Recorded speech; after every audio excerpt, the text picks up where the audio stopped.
क्या आपको पता है महाभारत में एक ऐसे भी योद्धा थे जो मात्र 30 सेकंड में कुरुक्षेत्र में खड़े हर एक बड़े से बड़े योद्धा जैसे भीष्म पितामह, कौरव, पांडु, कर्ण को भी मार सकते थे। और आपको मैं बता दूं, वह इच्छुक भी थे महाभारत में भाग लेने को। परंतु आखिर क्यों कृष्ण जी द्वारा उन्हें मृत्यु प्राप्त करनी पड़ी महाभारत शुरू होने से पहले? चलिए जानते हैं।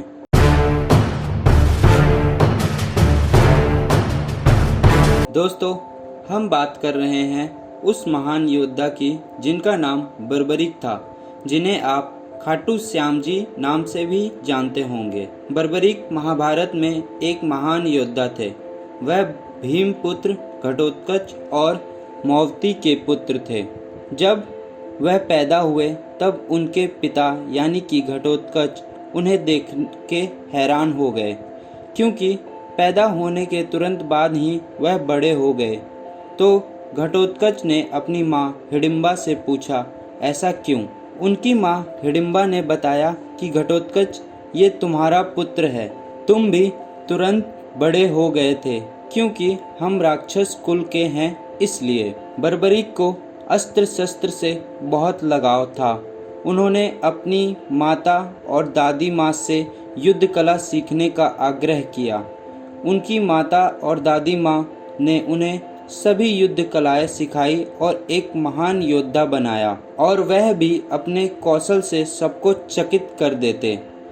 जब उनकी युद्ध शिक्षा समाप्त हुई, उनकी माता उनसे गुरु भेंट में ये मांगा कि वह हमेशा कमजोर समुदाय के लिए लड़ेगा। बर्बरीक ने भी यह स्वीकृत करते हुए हाँ कह दिया। फिर वह शक्ति और सिद्धि प्राप्त करने के लिए एक बहुत ही कठोर तपस्या पर चले गए, जहाँ उन्होंने काफी दिनों तक कठोर तपस्या कर आदि शक्ति को प्रसन्न किया और उनसे सिद्धियाँ ली।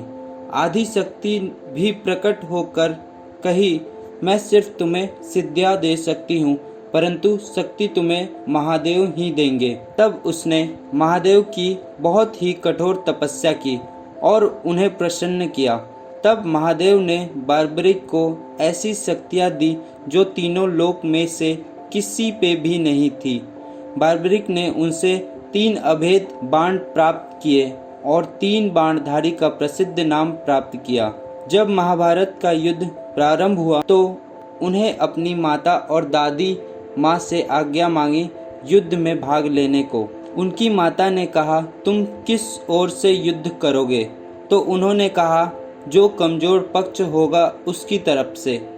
वह माता का आशीर्वाद लेकर कुरुक्षेत्र में एक पेड़ के नीचे जाकर बैठ गए। तभी वहाँ पांडु संग कृष्ण और घटोत्कच आ पहुँचे और उन्होंने बर्बरीक से पूछा, तुम यहाँ क्या कर रहे हो? उसने कहा, मैं माता का आशीर्वाद लेके युद्ध में भाग लेने आया हूँ। तो कृष्ण जी ने उनसे पूछा कि तुम कितने समय में इस युद्ध को खत्म कर सकते हो? उसने कहा, जितना समय उसे 3 धनुष तानने में लगेगा। यह सुनकर कृष्ण जी ने कहा, अच्छा, तो इस पेड़ पे जितने भी सूखे पत्ते हैं उन सभी को नष्ट करके दिखाओ। तब बर्बरीक ने अपना पहला बाण ताना, जिससे उसने सभी पत्तों को चिन्हित कर दिया। फिर उसने दूसरा बाण ताना, जिससे उसने सूखे पत्ते पे मृत्यु नाम चिन्हित किया। उस बीच कृष्ण जी ने एक पत्ता अपने पैरों के नीचे छुपा लिया था, जो कि बर्बरीक नहीं जानता था। फिर उसने अपने अंतिम बाण चलाए, जिससे सारे सूखे पत्ते नष्ट हो गए और उनका बाण जाके कृष्ण जी के पैरों पे रुक गया। फिर बर्बरीक ने आग्रह किया कि प्रभु, आप अपने पग उस सूखे पत्ते से हटाएं, अन्यथा यह बाण आपके पैरों को हानि पहुंचा सकता है। यह शक्ति देख कृष्ण जी ने उनसे पूछा कि तुम किस तरफ से युद्ध करोगे? उसने कहा, मैं कमजोर पक्ष की तरफ से युद्ध करूंगा। पांडव ने कहा कि अभी हम कमजोर पक्ष हैं, तुम हमारी तरफ से लड़ो।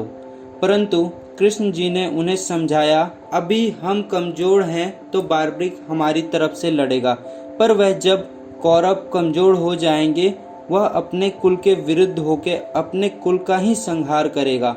इसलिए पांडव ने बार्बरिक से युद्ध में हिस्सा न लेने को कहा, परंतु बार्बरिक ने कहा, क्षमा कीजिए, मैं माता की आज्ञा लेकर युद्ध के लिए आया हूँ, अतः वापस नहीं जा सकता। कृष्ण जी ने बताया, यह युद्ध धर्म की राह के लिए एक महायज्ञ है, जिसके लिए चंडी माता के चरणों में अपने शीश कुर्बान कर सकते हो।